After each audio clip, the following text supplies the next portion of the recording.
We're on the road for this special basketball edition of The Locker Room, coming to you from the gym on the Rockville campus of Montgomery College. And we begin our basketball season recap on the Germantown campus with a look at the Gryphons, where because the men finished fourth in the nation last year and have several stars returning from that team, they faced a season of heightened expectations. Then we take a look at the Rockville women's basketball team. Their season was a microcosm of all the challenges faced by the athletes and coaches at the community college level. And finally, we hop aboard the roller coaster that was the Rockville men's season. The youngest Knights team in memory gave their coaching staff plenty of gray hairs, while at the same time growing and developing into a team nobody really wanted to play in Maryland JUCO.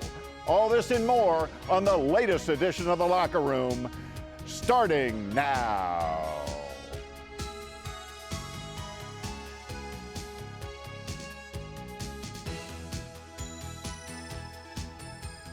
Welcome back inside the locker room. I'm Michael Brown, and as you can see, we're on the road today, coming to you from the basketball gym on the Rockville campus of Montgomery College, a place where lots of fantastic games have been played over the years, and this year was certainly no exception.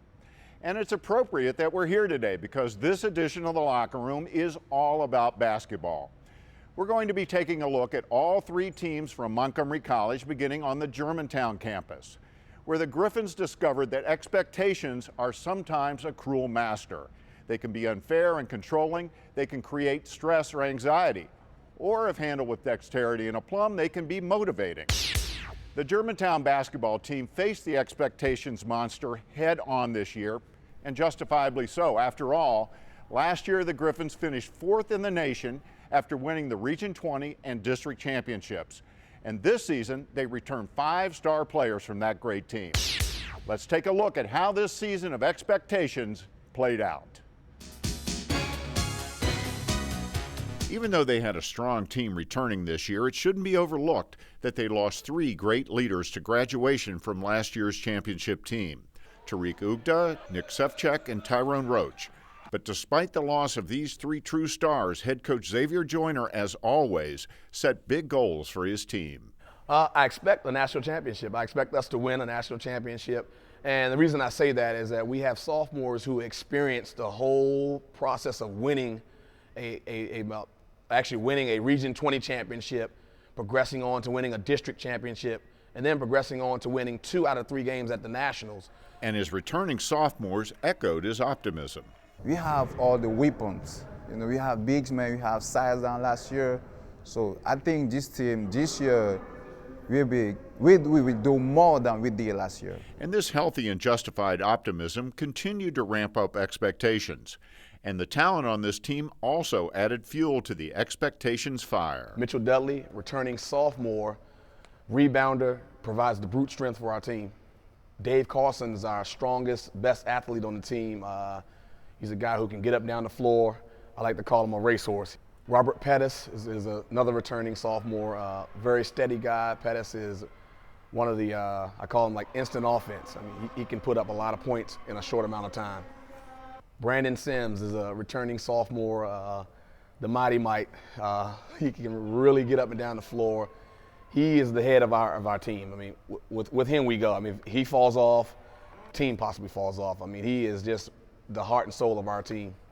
Desmond Wade is a returning sophomore, really gets to the basket. He gets to the basket well, very strong player, but most importantly, he's our defensive stopper. And the addition of a very talented freshman class also stoked the hopes and dreams of the Gryphons. For the first time in my time here, we've had, a few guys over 6'5", 6'6", so we're able to compete a little more down low than we had in the past. Returning sophomores, experience at the national level, and a talented class of incoming freshmen produced a seemingly deep supply of team strengths. When our intensity level is absolutely wonderful on defense, no one in the league can beat us. Another thing is running our plays. When everybody comes to play and running the court, keep the fast pace going. We're a pretty good team also. We evenly matched all over. We got bigs this year, and we got even more guards. So it's just all around, just faster, bigger. And the team had the right man piloting the ship. Xavier Joyner, now in his 5th year as Germantown head coach. I love it. He pushes us to our limits. He's here. He's like a father figure to us. He's like a coach figure. He's here in every possible way to help us. He's also big on us about our grades. Coach Jordan, basically, I'm going to be honest with you. Coach Jordan is the first coach I have in the United States, and he's like my dad. And the team's strengths dictated their offensive and defensive style. Of course, we wanted to keep the game very fast-paced. We did a lot of conditioning in the preseason, so we want to keep us at a fast pace. Of course, with bigger guys, it's you have to really focus on conditioning these guys to get up and down the floor. Sometimes we leave guys behind. With Brandon Sims pushing the ball, you have no choice but to run. We want to press on defense also. We like to get up in your face. We like to really pressure guys. So with all of this in place, the team started the season very well. An early season highlight was a trip to Arizona over Christmas break to play in a tournament against some top-flight national competition. The team paid their own way on that trip, having raised the money through countless fundraising events. That Arizona trip was very successful, but upon their return, the team hit a bit of a slump. We're in a little slump right now, but I mean, it's college basketball and everybody goes through the slumps, and I feel like we're really going to pick up. You know what I'm saying? We come in practice, we work hard every practice. So I feel like, you know what I'm saying, it's just college basketball. We're going to get through it. We're going to be ready when the playoff times come around. The team recovered from the slump to a degree, but had a hard time finding the consistency and championship edge that Coach Joyner was after. The difference is we have to come out and set the tone. We have to play Germantown basketball from the tip and just running, just keeping our pace of the game going. We just letting everybody else determine us. Usually, last year we just let just run everybody else off the court. We had our own pace, had everything else like that. We need to improve our defense, and the way we practice also, because you practice well, you play well on the court. But perhaps one area stood out more than all the others as a season-long team Achilles heel: foul shooting. Over the second half of the season, the Gryphons suffered a number of very close losses, and most of them could be laid directly at the feet of the team's struggles from the charity stripe.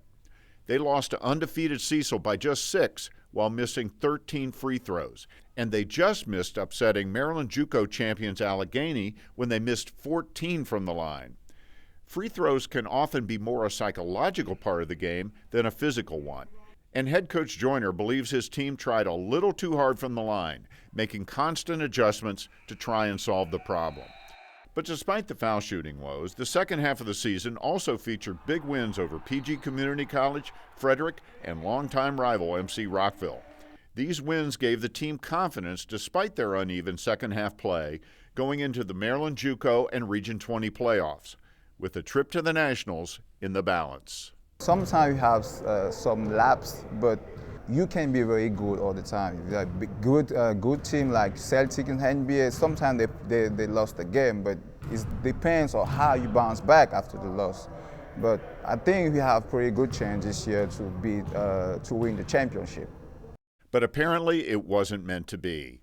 In the Maryland JUCO playoffs, where all 3 divisions play against each other, they won their first round game and made the final 8 before losing to eventual champs Division I Allegheny. And in the Region 20 tourney, they made the final 4 but lost to the eventual champs CCAC Allegheny on a last-second shot. So while all of their expectations may not have been realized on the court, there's no question they exceeded expectations in other important areas. The sophomore class will all be graduating on time, and they're getting tons of interest from four-year schools. All of them will play at the next level. And all 15 players that started the year, every player on the roster, finished the year academically and athletically eligible, meaning that the team had a 100% academic success rate.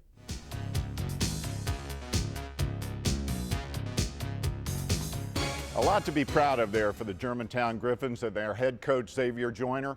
Every aspect of the program has been on a steady rise in the last 5 years. And this year, even though they may be disappointed in the end result on the court, continues that upward trend.